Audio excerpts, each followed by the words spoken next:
Bonjour à tous, j'espère que vous allez bien pendant ce confinement. Je sais que pour beaucoup d'entre nous, alors nous sommes stressés par rapport à notre emploi. Est-ce que les choses vont changer? Certains ne sont même pas sûrs d'avoir d'un emploi. Et donc c'est très stressant. Mais Dieu ne nous abandonnera pas et il prendra soin de nous. La parole même nous le dit. Et ce que je propose aujourd'hui, c'est que nous étudions la parole de Dieu. Normalement, chaque trimestre, il y a une leçon. Okay? Nous étudions un thème ou un livre de la Bible. Donc, ça dépend. Et là, pendant ce trimestre, nous allons étudier la Bible sous tous ses aspects. Donc, cette semaine-ci, nous sommes à la leçon 3 qui nous parle du point de vue de Jésus et des apôtres sur la Bible. Alors, avant de commencer, nous allons prier. Père éternel, alors que nous allons étudier ta parole, donne-nous ta sagesse, donne-nous ton Saint-Esprit et que nous puissions comprendre, Seigneur, et mettre cela en pratique dans nos vies. Ouvre nos cœurs et notre esprit et que, Seigneur, nous puissions comprendre cette parole et que nous puissions aussi garder cette parole enracinée dans nos cœurs. Au nom de Jésus, nous te prions. Amen. Ok. Donc, il y avait un navire et ce navire faisait explorer les pays qu'on n'avait pas encore découverts. Donc, ils recherchaient de l'eau, des trésors, ainsi de suite. Et alors qu'ils ont vu une petite île, ils se sont rapprochés et ils ont vu qu'il y avait un homme sur la plage qui était en train de lire un livre. Alors, ils se sont arrêtés, ils sont partis voir l'homme et ils ont vu que l'homme tenait la Bible dans ses mains. Et il était en train d'étudier la Bible. Et à ce moment-là, ils lui ont dit, mais qu'est-ce que tu fais? Tu étudies cette Bible, ce livre, tu sais pas que c'est désuet, c'est démodé, c'est plus à l'ordre du jour. Tu vois pas que tu perds ton temps, parce que la Bible, c'est pour les imbéciles. Et là, l'homme, qui était assez âgé, assis sur son rocher, a dit, cette parole de Dieu vient de vous sauver la vie. J'étais un cannibale. Donc, comme vous seriez descendu, on vous aurait attaqué et on vous aurait tous mangé. Mais grâce à cette parole de Dieu, j'ai changé. Dieu m'a sauvé et a changé toute ma vie.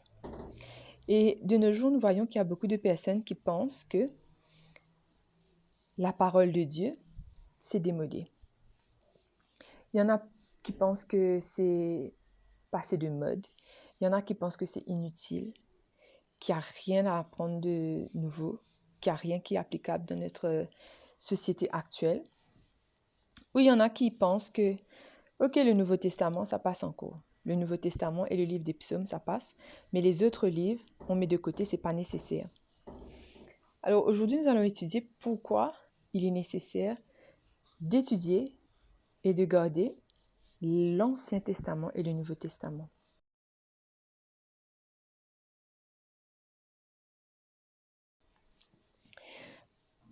Lorsque Jésus va prendre son baptême, il va aller dans le désert et pendant 40 jours, il va jeûner. Et alors qu'il est en train de jeûner, à un moment donné, il va faiblir. Il n'en pourra plus et il voudra manger. Ce qu'il faut noter avec Jésus, c'est qu'il était divin, 100% divin, mais il était aussi 100% humain. Ce qui faisait qu'il avait sommeil, il avait faim, comme le commun des mortels. Et c'est à ce moment de faiblesse ultime que Satan viendra pour le tenter. Et Satan va le tenter sur 3 aspects. Et la Bible nous dit que la plupart des personnes sont tentées concernant ces 3 aspects. Ève a été tentée par ces 3 aspects. Donc, c'est l'orgueil de la vie, la convoitise des yeux, la convoitise de la chair. Alors, la convoitise des yeux et convoitise de la chair, Ève vit que le fruit était bon à manger. Donc là, on voit que la convoitise des yeux et la convoitise de la chair. Et la Bible nous dit que lorsqu'elle a vu ce fruit, qu'il était précieux pour ouvrir l'intelligence. Et elle voulait devenir supérieure à ce qu'elle était. Satan lui a dit, si vous mangez ce fruit, vous serez comme des dieux. Et Dieu ne veut pas que vous soyez comme lui. À ce moment-là, par orgueil, elle va prendre le fruit. De quel aspect nous pouvons voir que Jésus, lui aussi, a été tenté par ces 3 éléments? C'est premièrement, quand Satan va lui dire, change cette pierre, fais-la devenir du pain. Ça, ce sera la convoitise de la chair. Satan va l'emmener sur le toit du temple et va lui dire, jette-toi. Ça, c'est quoi? L'orgueil de la vie. Je suis Dieu. Regardez, l'amour ne peut rien me faire. La convoitise des yeux. La dernière tentation de Jésus, Satan va lui montrer les royaumes de la terre, la beauté des royaumes, et il va lui dire, adore-moi, prosterne-toi devant moi, et je te donne tout ça. Alors ça, nous voyons que c'est la convoitise des yeux. Tout se résume dans ces 3 péchés principaux. Maintenant, la Bible nous dit dans Matthieu 4, versets 3 à 10, comment Satan va tenter Jésus. Et dans quel but est-ce qu'il va le tenter? Pourquoi il va utiliser ce moment de faiblesse de Jésus? C'est parce qu'il voudra faire Jésus échouer concernant le salut. Parce que si Jésus avait cédé à une seule de ces tentations-là, nous aurions été perdus à jamais. Et la Bible nous dit un élément très important que Satan va utiliser. Il va dire, si tu es le Fils de Dieu, fais ceci. Si tu es le Fils de Dieu, fais cela. Si tu es le Fils de Dieu. Est-ce que Satan doutait que Jésus était le Fils de Dieu? Certainement pas, parce qu'il avait été dans le ciel avec Jésus. Il connaissait Jésus, il servait Jésus, il adorait Jésus. Donc il savait que Jésus était le Fils de Dieu. Mais pourquoi à ce moment il va lui dire, si tu es le Fils de Dieu? C'était dans un sens où, est-ce que Dieu se soucie vraiment de toi? Est-ce que Dieu t'aime vraiment? Tu es le Fils de Dieu, mais regarde-toi dans quel état tu es. Tu es abandonné, tu as faim. Pourquoi Dieu ne vient pas te secourir? Pourquoi Dieu ne vient pas t'aider? Et il a utilisé la même tactique avec Ève. Il va dire à Ève, Dieu, est-ce qu'il veut vraiment ton bien? Est-ce que tu es sûr que si Dieu t'a dit de ne pas manger ce fruit, c'était pour ton bien? Ou sinon, il ne veut pas que tu atteignes un niveau supérieur. Il ne veut pas que tu sois vraiment libre. Il ne veut pas que tu sois au même niveau que lui. Et il a essayé de manipuler à travers les questions qu'il posait. Donc, il va poser cette question à Jésus. Est-ce que tu es vraiment le Fils de Dieu, toi? Pourquoi il semble que Dieu t'a abandonné? Pourquoi il semble que Dieu ne t'aime pas? Pourquoi il semble que Dieu ne se soucie pas de toi dans ce cas-là? Mais Jésus va répondre par « il est écrit ». Et la raison pour laquelle il ne sera pas affecté par ce que Satan va lui dire, c'est parce que lui, sa relation avec Dieu était ancrée. Et ce n'était pas chancelante. Ça veut dire que même si Satan venait le tenter, alors qu'il était fatigué, physiquement faible, qu'il avait faim, qu'il était mentalement, moralement, physiquement, émotionnellement fatigué, il ne va pas céder à la tentation de Satan parce qu'il connaît Dieu. Et sa relation avec Dieu était solide. Et c'est ça qui va faire qu'il va tenir ferme, tenir bon là où les autres ont échoué dans le passé. Et il ne va pas argumenter avec Satan. Ève, l'erreur qu'elle avait faite, c'est qu'elle argumentait avec Satan. Quand Satan lui a parlé, elle a commencé à lui répondre. Avec Satan, nous ne devons pas répondre. Nous devons simplement citer la parole de Dieu, comme Jésus a fait. Maintenant, quand Jésus va citer la parole de Dieu, il va se référer à l'Ancien Testament.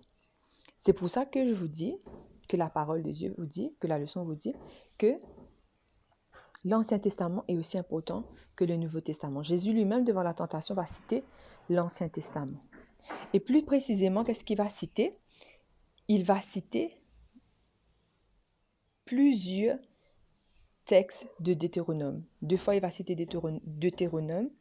Une fois, il va citer Exode 20, quand il va citer pardon, les commandements de Dieu. Et pourquoi est-ce que Jésus va citer Deutéronome? Alors, pourquoi il va citer Deutéronome? C'est parce que ce livre sera le dernier livre que Moïse va écrire avant d'entrer dans la terre promise. Et il va s'identifier à Israël, tout comme il va s'identifier à Ève, comme il s'identifie à l'humanité. Alors, il a été comme eux, se retrouve dans la même situation qu'eux, dans le désert, comme Israël était dans le désert, lui 40 jours, Israël 40 ans. Donc, il va s'identifier à eux. Et là où ils ont échoué, Jésus a appris la leçon et il va dire non. Eux, ils ont murmuré parce qu'il va citer dans Deutéronome 8, verset 3, « Il t'a humilié, t'a fait souffrir de la faim, il t'a nourri de la manne que tu ne connaissais pas et que n'avaient pas connu tes pères, afin de t'apprendre que l'homme ne vit pas de pain seulement, mais que l'homme vit de tout ce qui sort de la bouche de Dieu. » Alors eux, à Mériba, ils doutaient. Ils avaient douté de Dieu. Ils avaient murmuré contre Dieu. Ils disaient que oui, Dieu nous a fait sortir d'Égypte pour nous faire périr dans le désert. C'est-à-dire qu'ils avaient succombé à cette tentation de penser que Dieu ne se souciait pas, que Dieu ne les aimait pas. Mais Jésus, à aucun moment, il va murmurer, il va douter de l'amour de Dieu pour lui. Et quand Satan lui-même, alors que Jésus va citer la parole de Dieu, il va citer lui aussi, il va dire dans Psaume 91, « Jette-toi, les anges vont veiller sur toi, ne permettra pas que ton pied ne heurte contre une pierre. » Donc Satan, il connaît la Bible, il cite la Bible, mais il ne va pas l'utiliser pour notre édification, mais pour notre perte, pour essayer de nous faire douter de Dieu, pour essayer de nous faire des choses qu'il ne faut pas. Donc auparavant, moi, quand je regardais des films d'horreur, j'avais peur, et qu'est-ce que je faisais? Je prenais ma Bible, je mettais sous mon oreiller et je dormais. Alors pour moi, je pensais que cette Bible allait me sauver. Mais la Bible ne sert à rien si elle reste fermée. C'est le contenu qui impose, c'est le contenu qui sera notre force. Tout comme Jésus a ouvert la Bible. Il a cité les paroles de Dieu. Il n'a pas ouvert littéralement la Bible, mais il a cité les paroles qui étaient dans la Bible. Donc, notre défense, notre protection, ne se trouve pas dans la Bible elle-même, c'est-à-dire le cover, la couverture, l'ensemble, mais quand nous l'ouvrons, quand nous étudions cette Bible, quand nous la connaissons, que nous la mettons en pratique. Et il va dire, Jésus va dire à Satan, « Vous ne tenterez pas l'Éternel votre Dieu. » Lorsque Satan va lui dire, « Jette-toi du haut du temple, pour que tous ceux qui sont là pour venir adorer au temple te voient et qui t'adorent. » Donc l'orgueil de la vie. Et là, il va dire, « Vous ne tenterez pas l'Éternel votre Dieu comme vous l'avez tenté à Massa. » Alors, ce qu'on voit ici, c'est que là où Ève a péché, là où Israël a échoué, Jésus a eu la victoire. Comment? À travers la parole de Dieu. Et même les apôtres, donc Jésus va citer Deutéronome, même les apôtres, plus de 80 fois, ils vont citer Deutéronome. Donc nous voyons ici que à travers la parole de Dieu, nous sommes capables d'avoir la victoire. Quand nous sommes vraiment ancrés, quand nous connaissons la parole de Dieu.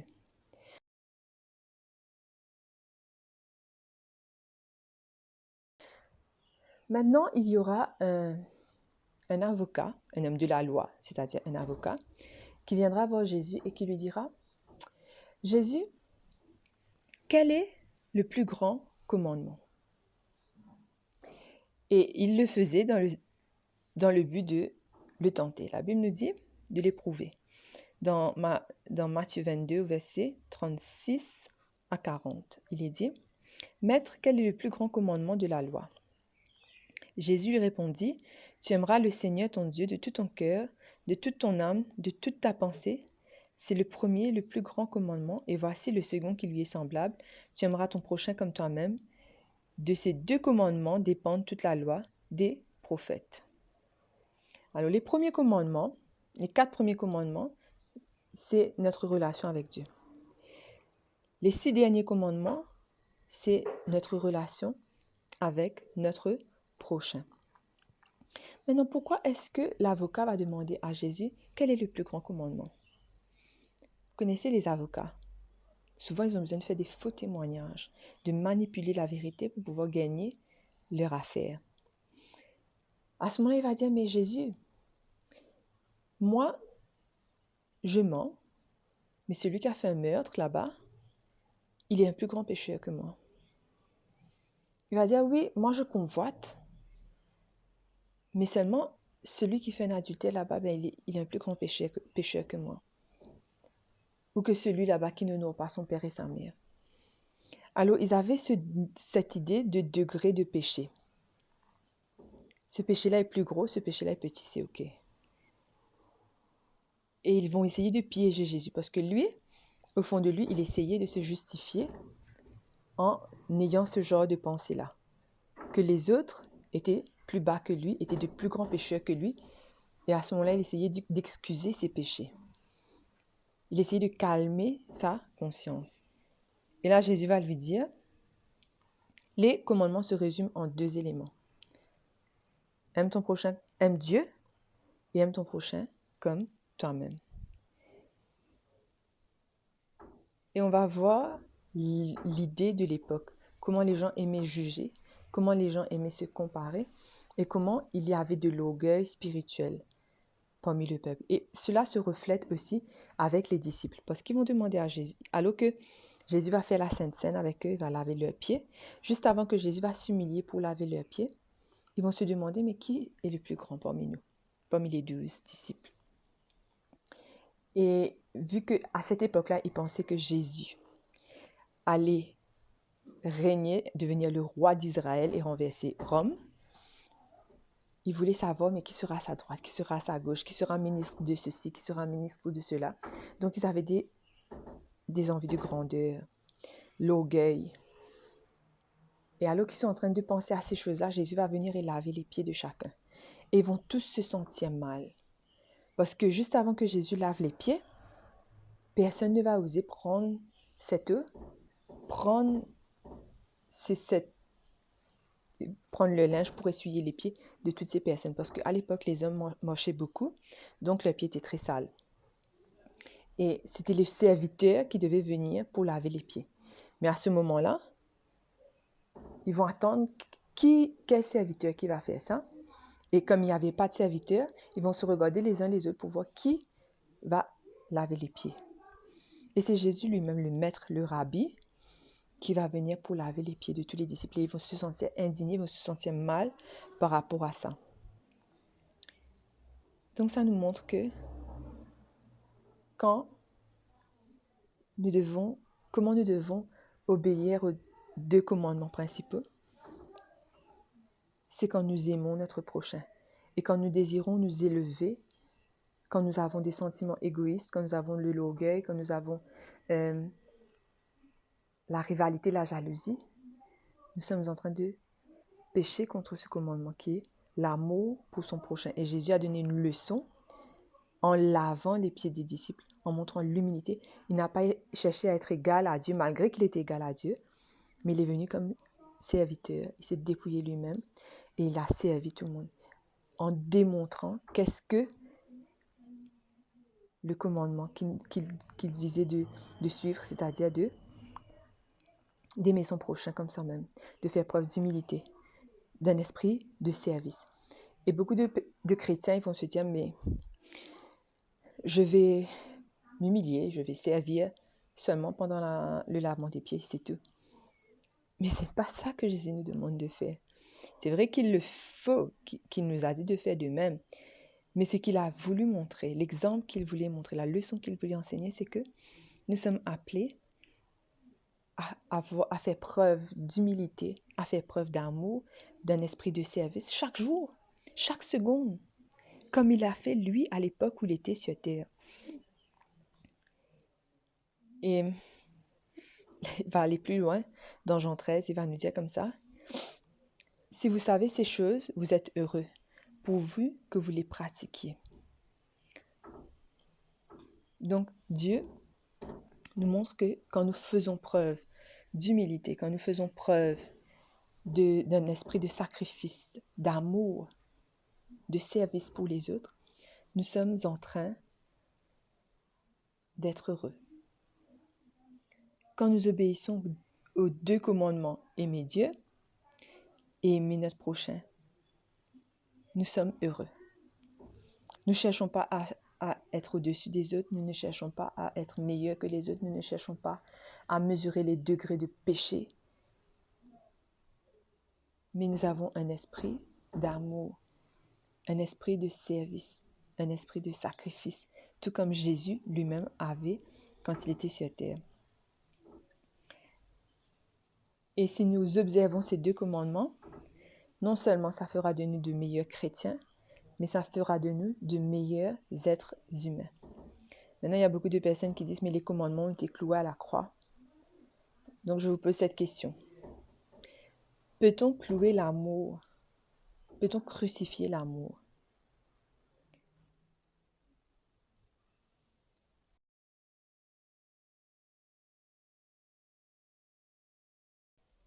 Il y avait 2 disciples qui étaient confus parce que, alors qu'ils croyaient que Jésus allait devenir le roi des Israélites, alors qu'ils pensaient que Jésus allait allait renverser Rome, ils ont vu Jésus être crucifié, ils ont vu Jésus mourir et ne pas se révolter contre les Romains. Et ils vont entendre parler des femmes qui, alors qu'elles sont parties voir Jésus, vont retrouver un tombeau vide. Et comment les anges les ont apparus, comment Jésus lui-même les a apparus. Et ils vont être perplexes par rapport à cela. Et ils étaient en train de partir chez eux, faisaient le chemin vers Emmaüs, et là un homme va les accoster. Et cet homme va entrer dans leur conversation et va les demander « mais de quoi vous parlez ?» Ils vont dire « mais tu n'es pas au courant, tu ne sais pas que Jésus, notre maître, il est mort alors qu'on pensait qu'il allait conquérir, qu'il allait renverser Rome, ainsi de suite. » Et à ce moment-là, Jésus, qui à ce moment-là ne s'était pas clairement révélé à eux, ils ne vont même pas le reconnaître. Jésus va utiliser la parole de Dieu depuis les écrits de Moïse et il va expliquer les commandements, les prophéties, jusqu'à Ésaïe, tous ces livres qui parlent des prophéties, il va expliquer tout cela aux disciples. Et alors qu'ils vont écouter, il va les dire « mais vous ne vous rappelez pas que Jésus vous a dit qu'après 3 jours, il va ressusciter, qu'il allait mourir et qu'il allait ressusciter. » Donc, il ne parlait pas de lui-même, « moi, je l'allais ressusciter », mais il parlait de lui comme la 3e personne. Et à ce moment-là, ils vont écouter, ils vont se laisser persuader. Et arrivé un moment, ils arrivent à destination, ils arrivent chez eux. Et Jésus est en train de partir. Il dit non, reste avec nous. Ils ont insisté pour que Jésus reste avec eux. Et ça nous montre quelque chose, que Dieu, il ne s'impose pas dans nos vies. Il nous laisse libres. Il veut que par nous-mêmes, nous le recherchions, que nous-mêmes, nous l'invitions dans nos vies. Et il va accepter, à force qu'ils ont insisté, il va accepter de rester avec eux jusqu'au dîner. Et alors qu'ils vont manger, il va prendre le pain, il va rompre le pain. Et dans la façon qu'il va rompre le pain, les 2 disciples vont le reconnaître, vont voir les moques dans ses mains, et Jésus va disparaître. Et ils vont se dire en eux, notre cœur ne brûlait-il pas au-dedans de nous lorsqu'il nous parlait en chemin et nous expliquait les Écritures? Et ils seront tellement excités, tellement contents de la nouvelle qu'ils ont reçue, qu'ils vont tout laisser. Ils vont abandonner leur repas, ils vont oublier leur fatigue et ils vont aller annoncer cette bonne nouvelle à leurs frères et sœurs. Alors on voit comment la parole de Dieu peut nous transformer. Alors qu'ils étaient tristes, leur rencontre avec Jésus va les remplir de joie. Alors qu'ils étaient confus, ils vont trouver la clarté. Alors qu'ils étaient dans la nuit, dans les ténèbres, parce que c'était pendant la nuit qu'ils rentraient chez eux, ils recevront la lumière. Alors qu'ils étaient dans l'ignorance, ils vont connaître la connaissance. Alors qu'ils étaient dans le désespoir, ils vont avoir l'espoir. Alors qu'ils étaient dans les doutes, ils vont avoir la foi. Donc c'est pour ça que vous ne devez pas vous soucier de l'avenir. Dieu lui-même prendra soin de vous. Alors qu'ils étaient fatigués, ils auront du zèle. Ils auront du courage pour affronter ce qu'ils ont à vivre. Alors ça nous montre que Jésus, quand nous étudions la Bible, il va ouvrir notre intelligence. Et en étudiant la parole de Dieu, nous allons le découvrir, nous allons approfondir notre relation avec lui, nous allons passer du temps avec lui. Alors est-ce que nous aussi, nous voulons faire ce chemin d'Emmaüs, comme les disciples, où nous cherchons, nous avons tellement de questions, et est-ce que nous voulons que Jésus vienne avec nous pour nous enseigner, pour que notre destination, lors de notre destination finale, nous puissions avoir la connaissance de Jésus.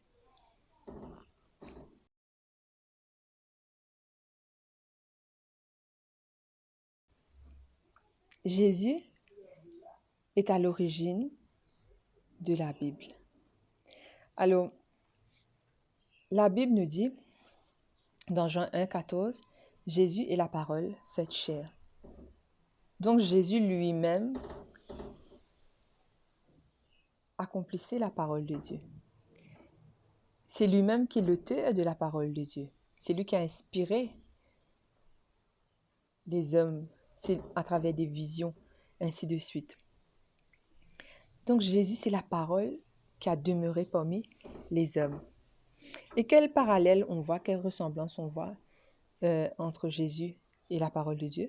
La Bible nous dit dans Jean 14, verset 6, « Je suis le chemin, la vérité et la vie. » Et dans Jean 8, verset 31 à 32, la Bible nous dit, « La vérité vous rendra libre. » Jésus, c'est la vérité, la Bible, c'est la vérité.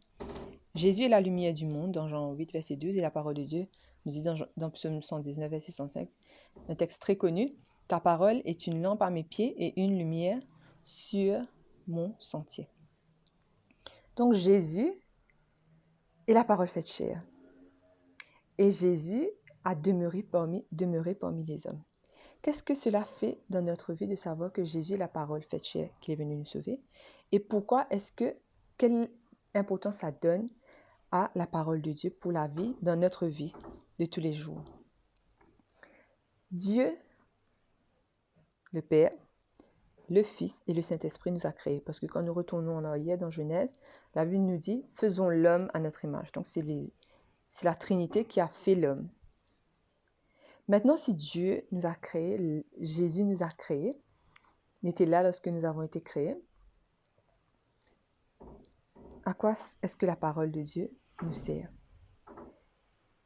La parole de Dieu sert à notre manuel d'utilisation. Le Créateur nous a créés et nous a donné à disposition un manuel qui va nous permettre, nous, de vivre correctement. Vu que nous avons été créés par lui, il sait qu'est-ce qui est bien pour nous, qu'est-ce que nous devons faire, qu'est-ce que nous devons ne pas faire pour notre bien-être. Et nous voyons que la parole de Dieu englobe tout ce qui nous concerne. Premièrement,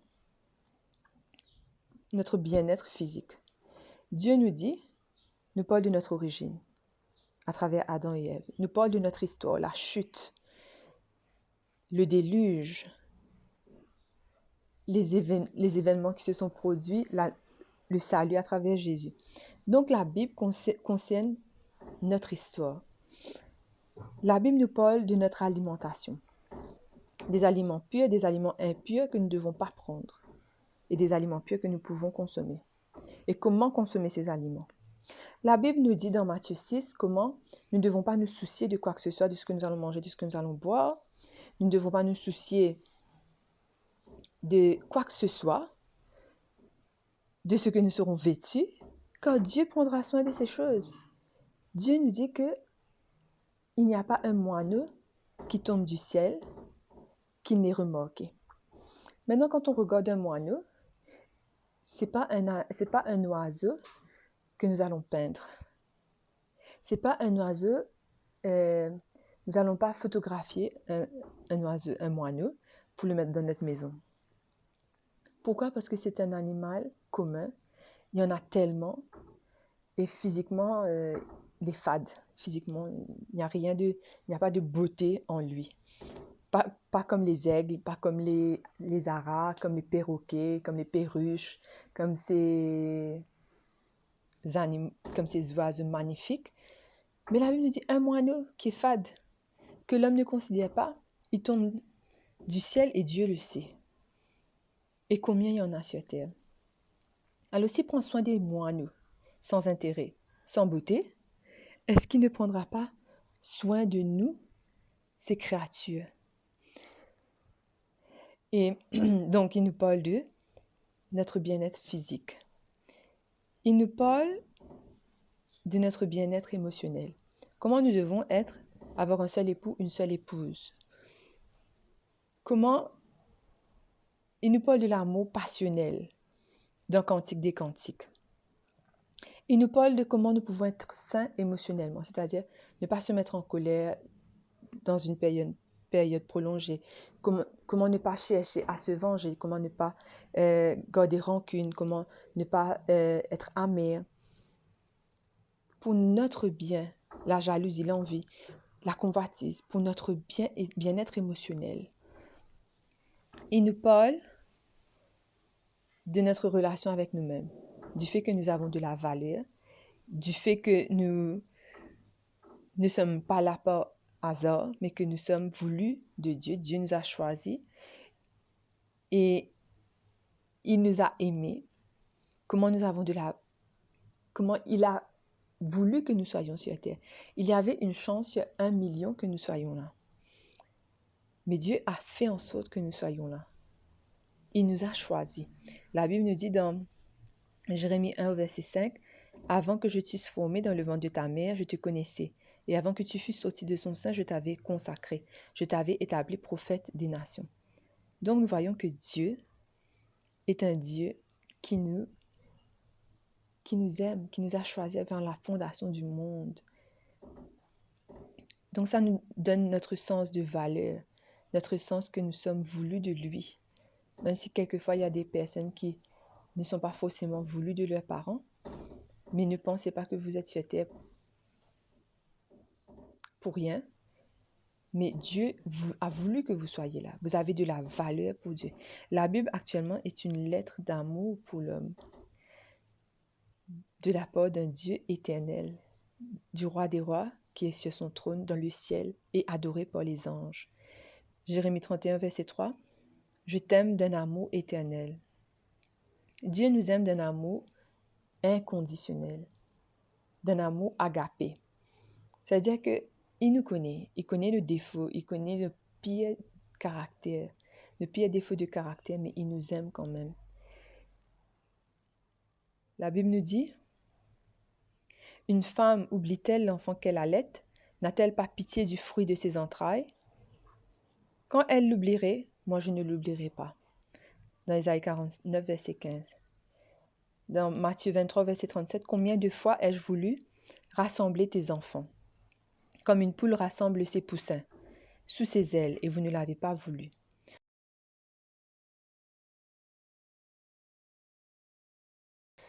Alors, il y avait une fois un poulailler qui a pris feu. Et vu que c'était fait en paille, du bois, le feu a tout flambé en moins de 2. Et ce qui s'est passé, c'est que il y avait une poule avec ses petits à l'intérieur. Et lorsque les propriétaires vont partir voir, ils vont voir la poule calcinée et ils vont entendre les bruits des petits. Ils vont se demander comment est-ce que dans un feu pareil, les petits ont pu comment ils ont pu survivre. Et lorsqu'ils vont regarder, ils vont soulever la poule calcinée, ils vont voir qu'elle a couvé ses petits. Elle s'est mise sur ses petits pour qu'eux, ils puissent avoir la vie éternelle, pour qu'eux, ils puissent vivre. Et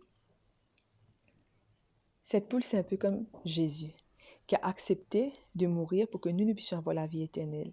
Et comme cette poule qui est restée là, alors qu'elle est en train de prendre feu, qu'elle est en train de mourir, pour que ces petits puissent avoir la vie, Jésus a fait la même chose. Il y a aussi une vidéo, peut-être que vous connaissez bien, c'est un crocodile qui essayait de tuer un petit, de manger un petit. Et la maman va se mettre devant le crocodile pour que le crocodile la mange et que le petit fan puisse avoir la vie sauve.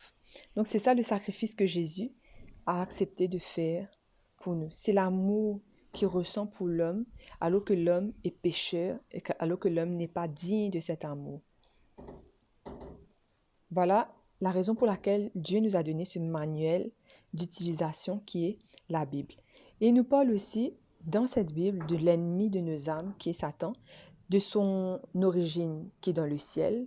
Il était un chérubin et le péché s'est trouvé en lui. Il a été chassé du ciel, il est venu sur terre et il a tenté Adam et Ève. C'est Satan lui-même. Et Satan, lui, alors que Dieu donne le fruit de la vie pour la vie éternelle, Satan lui il va présenter le fruit défendu. Et il va pousser l'homme à choisir le fruit défendu. Donc Satan aussi a son manuel d'utilisation pour l'homme. Et si nous ne suivons pas le manuel d'utilisation de Dieu, nous allons automatiquement suivre le manuel d'utilisation de Satan, qui mène à la destruction, qui mène à l'amour du plaisir, aux dépendances, à la jalousie, l'envie, le meurtre et la division, la séparation, le divorce. Tout ça, c'est Satan qui met devant l'homme pour que nous puissions chercher le plaisir, chercher un sens à notre vie à travers ces choses-là. Et il y avait un auteur qui a dit, l'homme a un trou dans son cœur qui a la forme de Dieu. C'est Dieu seul qui peut prendre cette place dans notre cœur. Mais Satan va faire en sorte, lui, de remplir ce trou de tellement de choses qui vont nous détruire, qui ne vont jamais nous satisfaire. Dieu nous met en garde contre ça. Et la Bible nous dit, il y a le manuel d'utilisation de Dieu qui est la Bible. Il y a le manuel d'utilisation de Satan qui nous mène à la destruction. Nous sommes libres de choisir. Mais au final, nous aurons à rendre compte de cela. Ecclésiaste 11, verset 9 nous dit, « Jeune homme, réjouis-toi dans ta jeunesse, livre ton cœur à la joie pendant les jours de ta jeunesse, marche dans les voies de ton cœur et selon les regards de tes yeux, mais sache que pour cela, Dieu t'appellera en jugement. » Il nous parle aussi de notre destinée, de notre destination finale. Est-ce que ce sera la vie éternelle ou ce sera la mort éternelle? Est-ce que ce sera la Nouvelle Jérusalem ou ça ce sera le feu de l'enfer? Alors, la Bible nous parle de tout ce que nous avons besoin de savoir nous concernant. La Bible aussi va nous mettre en garde contre les tentations du diable. Il va nous montrer quelle sera notre protection contre lui. Nous trouvons cela dans Éphésiens 6 au verset 11 et verset 14 à 17, où on nous parle de l'armure que le chrétien doit revêtir pour pouvoir lutter contre les tentations du diable.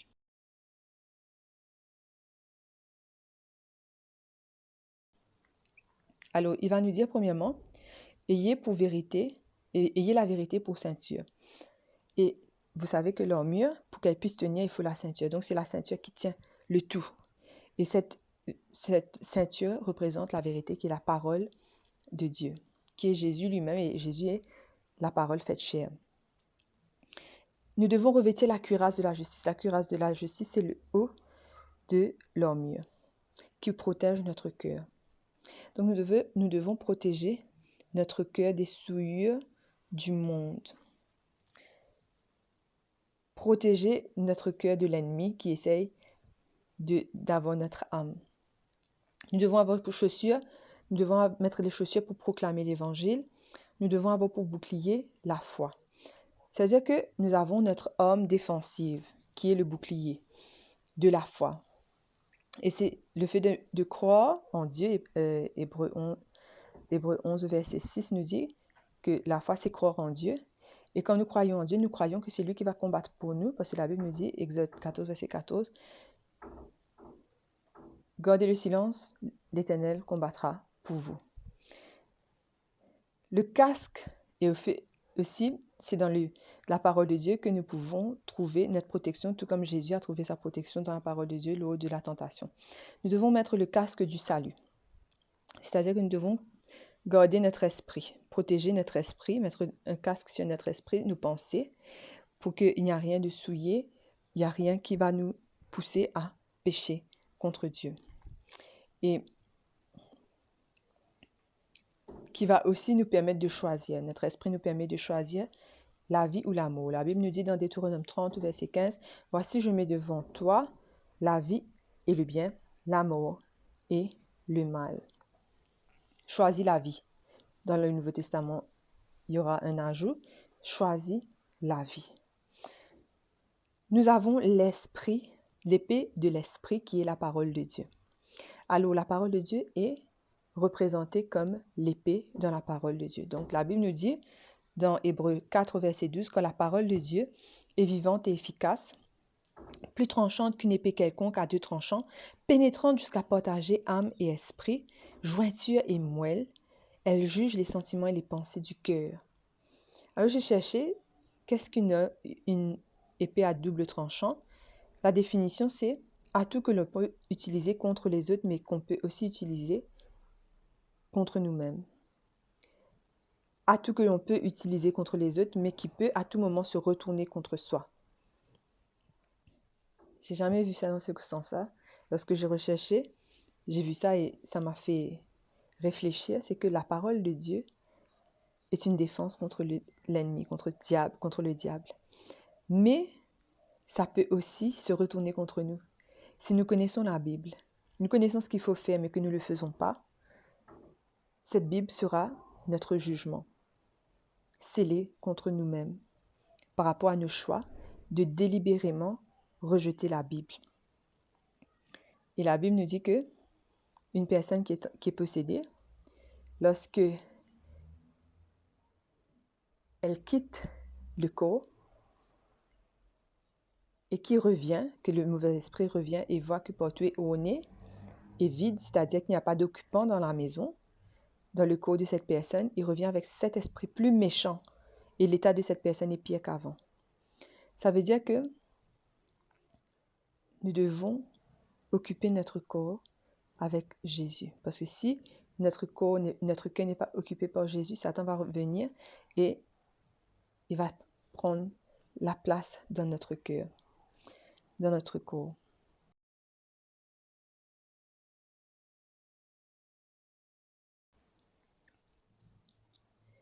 Maintenant, que dit Jésus et les apôtres de la Bible? Est-ce qu'ils étaient d'accord avec l'idée des personnes d'aujourd'hui qui disent que l'Ancien Testament n'est plus nécessaire? La Bible nous dit dans Acte 4 que après la libération de Pierre et de Jean, ils vont louer le Créateur parce qu'il a parlé à travers David. Ok, donc ils vont référer David qui était dans l'Ancien Testament. Et Dieu va parler à travers David. Nous voyons dans Acte 13, Paul va parler de David. Donc David qui a été l'instrument de Dieu pour que Dieu puisse s'exprimer. On voit dans Romains 9, verset 17 aussi que Dieu va dire à Pharaon. Moïse va dire, Dieu va dire à Pharaon. Donc nous voyons que les disciples, aussi bien que Jésus lui-même, nous l'avons vu à travers toute l'histoire que nous avons étudiée, nous voyons que ces personnes, Jésus et les disciples, vont parler de l'Ancien Testament, vont référer l'Ancien Testament, les auteurs de l'Ancien Testament. Et ces personnes de l'Ancien Testament, David, qui a écrit beaucoup de psaumes, et Moïse, Salomon, c'est des personnes qui ont fait des erreurs, c'est des personnes humaines. C'est des personnes humaines. Et Pourtant, Dieu va les utiliser comme des instruments pour parler de sa part. Et c'est pour cette raison que nous voyons que l'Ancien Testament demeure toujours d'actualité. Nous devons continuer à étudier l'Ancien Testament aussi bien que le Nouveau Testament. D'ailleurs, Jésus est la parole faite chair. On n'a pas dit que Jésus est le Nouveau Testament fait chair. Fait chair. On ne dit pas que Jésus est l'Ancien Testament fait chair, mais la parole qui est un tout, qui est l'Ancien et le Nouveau Testament aussi. Dans le Nouveau Testament, on voit que l'Ancien Testament a été mentionné plus de 2688 fois. Alors, si vous voulez garder seulement le Nouveau Testament, il y a des personnes qui gardent le Nouveau Testament et le livre des psaumes. Dans ce cas-là, vous devez trier dans le Nouveau Testament les 2688 fois qu'on mentionne l'Ancien Testament et enlever ces citations. Ce qui n'est pas facile et ce qui est carrément impossible à faire. Ce qui fait que même dans le Nouveau Testament, nous voyons l'Ancien Testament, l'importance de l'Ancien Testament. Et il y a un auteur qui va dire que notre passé nous est utile, et elle va dire toute écriture est inspirée de Dieu et utile pour enseigner, pour convaincre, pour corriger, pour instruire, pour la justice. Excusez-moi, ça c'est dans 2 Timothée 3, verset 16. Donc toute écriture est inspirée de Dieu. Donc cela veut dire que toute l'écriture, l'Ancien et le Nouveau Testament, tout est important.